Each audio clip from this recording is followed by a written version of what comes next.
We paid off our debt using a life insurance policy, and neither of us had to die in order to do so. My name is Carmen. And I'm Darius. And paying off debt shouldn't be this fun, but it is when you own your own debt.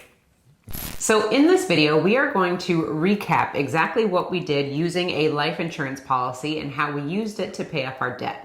Now, many of you may have seen a video that we did about 2 years ago where we explained the process and went through all of the numbers on how we used a whole life insurance policy to pay off our credit card debt. Now, fast forward 2 years later, we just want to share with you exactly what life looks like now that the debt is paid off, and what are we doing with the money that we were paying the banks in the first place. Now, let me preface, because it is technically paid off to the financial institutions, and the personal loan that we got is paid off to them, but to us, it's not, because we would have still been paying had we not used our life insurance policies to take over those payments for ourselves. Yeah, and to clarify, when you look at the statements on your credit cards, you know, it'll say 60 months, 100 months, whatever it is. Since we paid off those debts early, we are still paying that money for the rest of the term, because we would have been paying it anyway if we didn't pay it early. So who are we paying it to? We're actually paying it to ourselves. We're just putting it away in a separate checkings account so that that money is accumulating, and now we're able to see how much money was leaving our household every single month, because again, we would have been paying this money anyway. Now we're just saving it. So in this 2-year time frame, we've managed to pay off 2 debts to ourselves, or 2 debts that would have been paid off through the financial institution or making minimum payments. But we still have 5 left. Yeah. And these 5 represent 98.24% in interest that we would have been paying every single month to these financial institutions and this personal loan. And all we're doing is adding the interest rates that each of the cards or the personal loan cost us. So when you add all that up, that's 98%. Yeah, and what we've learned in this process is how important it is to really understand interest rates, because we look at those interest rates and we say, oh, 98.24%, that's a lot. But when you think about the amount of money in interest, just interest alone, that would have went away from us, that we would have never seen again. Or you can even think about this as overpaying for something. Sure. We can look at it that way. We would have overpaid for an item that we didn't necessarily have to overpay for. Yeah, and I think let's put that into some context, because we as a society are always influenced to use credit cards. You know, use credit cards to build your credit, use credit cards for airline points, whatever the case may be. Because they have nice commercials. Very sexy. I really like the commercials. They get you every time.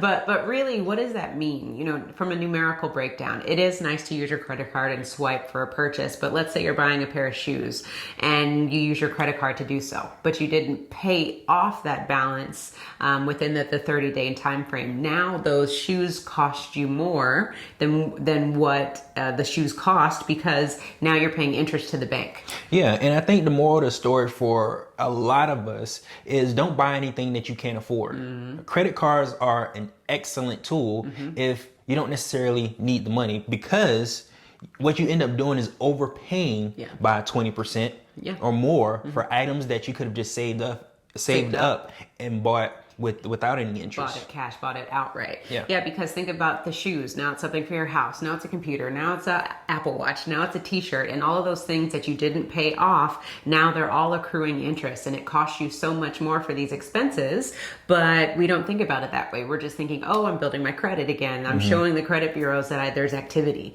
or I'm qualifying for those points. But really, how much do you want that to cost you at the end of the day? Yeah, you can get a high credit score, you can get points without having to pay the interest, without having to overpay. All right, now that we've put that into context as far as how you can overpay for a lot of your expenses, let's break down our numbers so that you can see exactly how much money was leaving us, how much money we were paying every single month to the financial institutions. Yeah, so every single month, because we overspent, we were paying $2,039.41 every single month. Ouch. So that's a nice little piece of change that we were, putting towards credit cards. And the more we pay ourselves, the more it felt like we were working for someone else. Oh my gosh, yeah, because $2,000. You said $2,039. That's more than some people's mortgages. Yeah. And that's what we were paying every single month in minimum payments for our debts. That was just credit cards. That's not sexy And a personal loan, yeah. at all. That's nothing to brag about. Like, we get paid and immediately $2,000 is gone. Right? And like Darius said, this doesn't even consider what we were saving. Our other expenses, $2,000 every single month like clockwork is gone. Multiply that times 12 times $24,472.90. He always has the cents. I just round. So every single year now, this is the first year that we've been able to save an additional $24,000 or pay ourselves an additional $24,000. Yes. $24,472. $24,000 is a lot of money on an annual basis to be saving.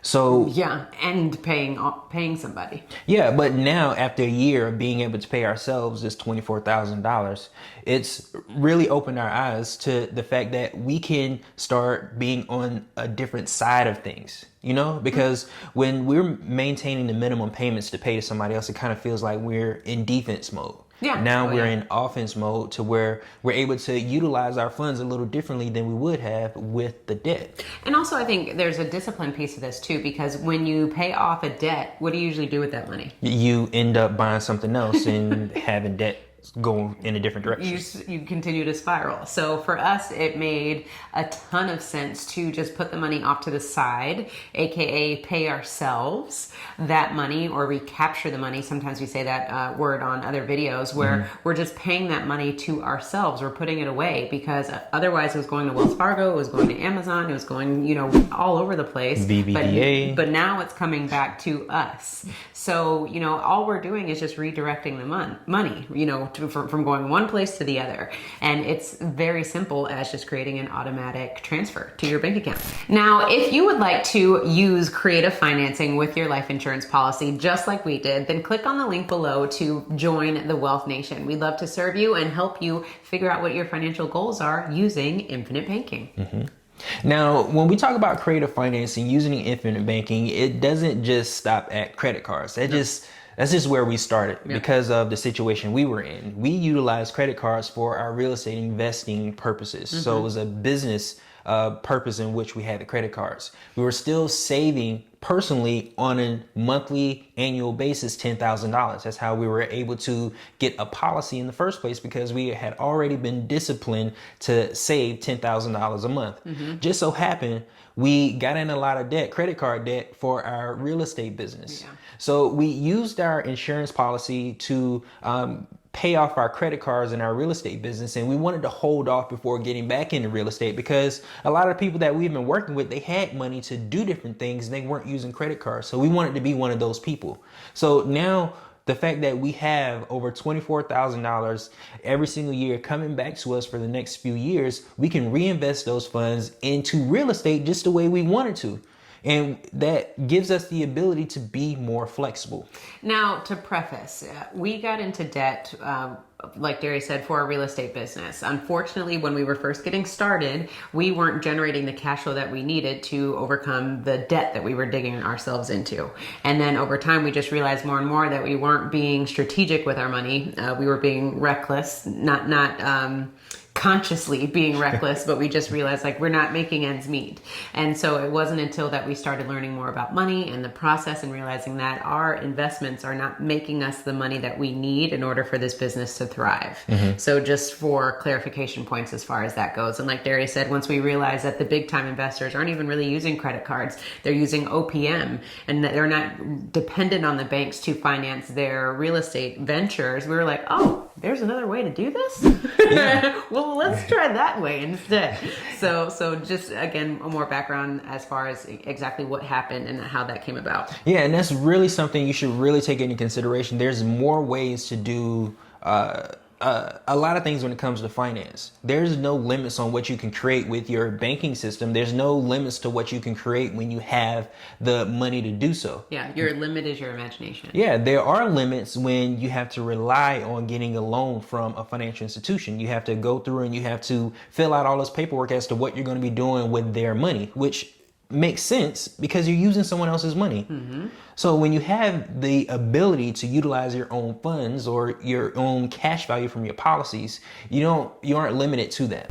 Now, one thing that we want to shed light on when we talk about how we used infinite banking or the cash value, the money that grew inside of our whole life insurance policy to pay off debt, this isn't a get rich quick type of deal, or this isn't the only debt tool that there is out there. No, it took us years to pay off our debt using our banking system. Yeah, and it took discipline. So a lot of people, hit us up and say, "Hey, Darius and Carmen, I want to get out of debt too, just like you guys." But we have to also make sure that you have the discipline in place, and that you have the funds in place to get yourself out of debt, because you can't just get a policy with a few bucks and think that you're going to make a ton of headway. Right. So you have to, again, bring a significant amount of money to the table. We kind of suggest really at this point starting with at least $10,000 annually, so that you can really make a dent in your financial goals and have the discipline. Because the other part of this that we haven't touched on is when we paid off of our debt, when we paid off our credit cards, we didn't use them again.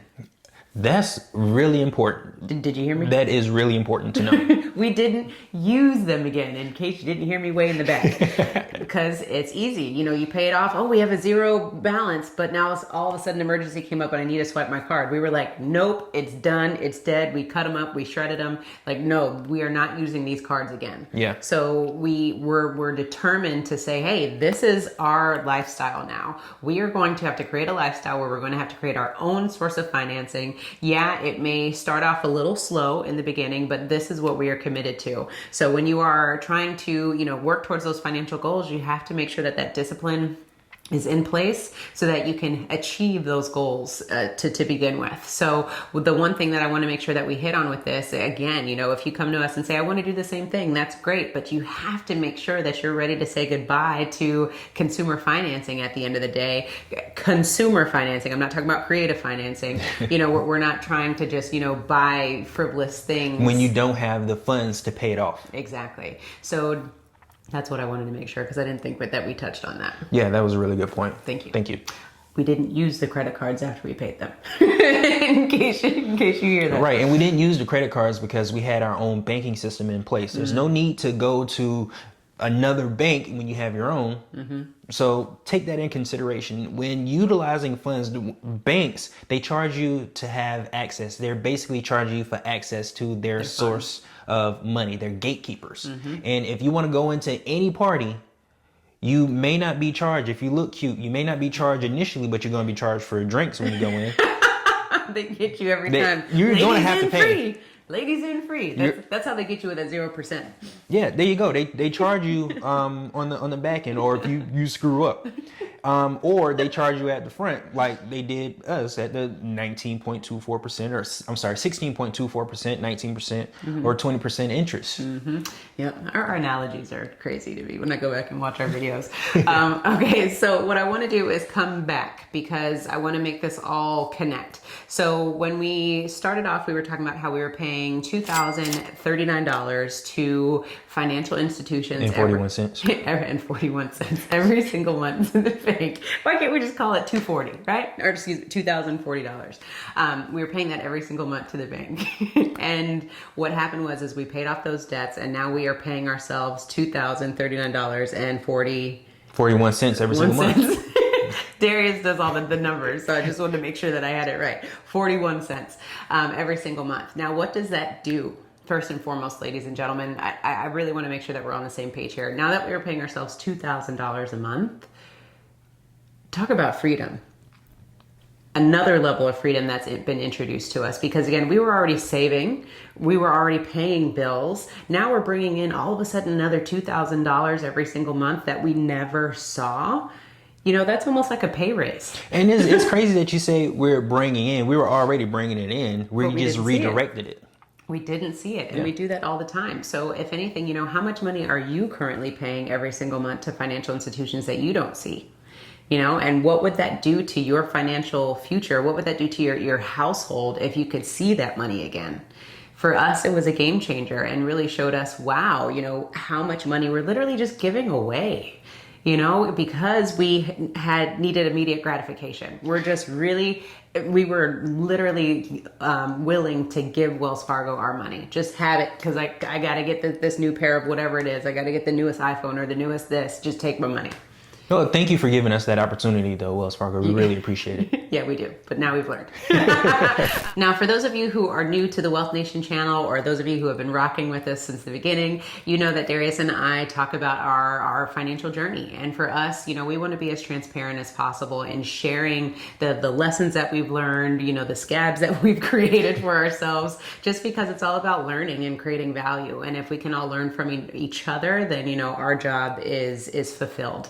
So now that we have paid off debts and you've seen, you know, the 2-year synopsis of what everything has transpired since then, go ahead and check out our next video where we talk about how we are now using this money to create passive income. And check out the link below where we discuss 52 different ways on how you can use life insurance to redirect funds back to yourself. And don't forget to own your own lifestyle. Or someone else will.